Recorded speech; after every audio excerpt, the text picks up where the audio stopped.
నమస్కారం అండి. ఈనాటి కమ్మని కథ పేరు అల్లరి రవి.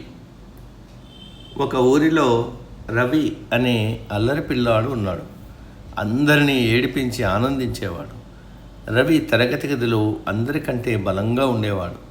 దానితో వానికి భయపడి ఎవరూ ఉపాధ్యాయుడికి చెప్పేవారు కాదు. ఆ తరగతి గదిలో వాసు అనే తెలివైన పిల్లాడున్నాడు. ఎవరి జోలికి పోకుండా శ్రద్ధగా చదువుకునేవాడు. ఒకసారి రవికి వాసుని ఏడిపించాలని అనిపించింది. ఒకరోజు వాసు సంచి తీసి దాచేశాడు. పాపం సంచి కనపడక వాసు వెతికి వెతికి అలసిపోయాడు.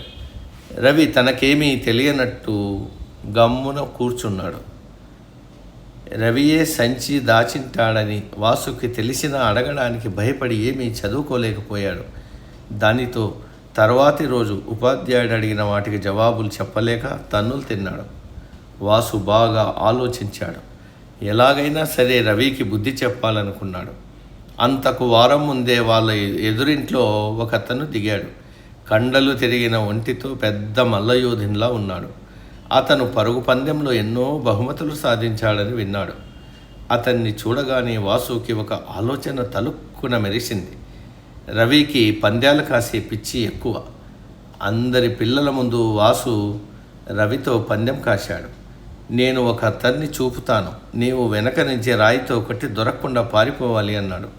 ఓ సదెంత పని, పరుగు పందెంలో నా అంత మునగాడి చుట్టుపక్కల ఎవ్వడు ఉండడంటూ విర్రవిగాడు రవి.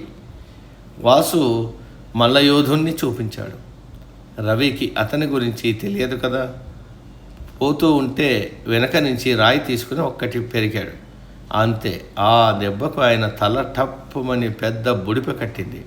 ఎవర్రా కొట్టింది అంటూ కోపంగా వెనక్కి తిరిగాడు. రవి అతన్ని వెక్కిరించి పరుగు తీశాడు. ఆ మల్లయోధునికి కోపం నశాలానికి అంటింది. కొట్టింది కాక వెక్కిరించిపోతావా అంటూ మెరుపు వేగంతో కదిలాడు. కళ్ళు మూసి తెరిచేలోగా రవి జుట్టు పట్టేసుకున్నాడు. వెధవ, వేలుడంత లేవు, నన్నే కొడతావా అంటూ బాగా చితక్కొట్టాడు.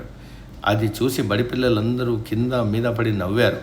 రవి సిగ్గుతో తలదించుకున్నాడు. ఈ కథ బట్టి మనకి ఏ సమస్య ఉన్నా ఉపాయంతో ఆలోచించి ఆ సమస్యని మనము దూరం చేసుకోవచ్చు. సమాప్తం.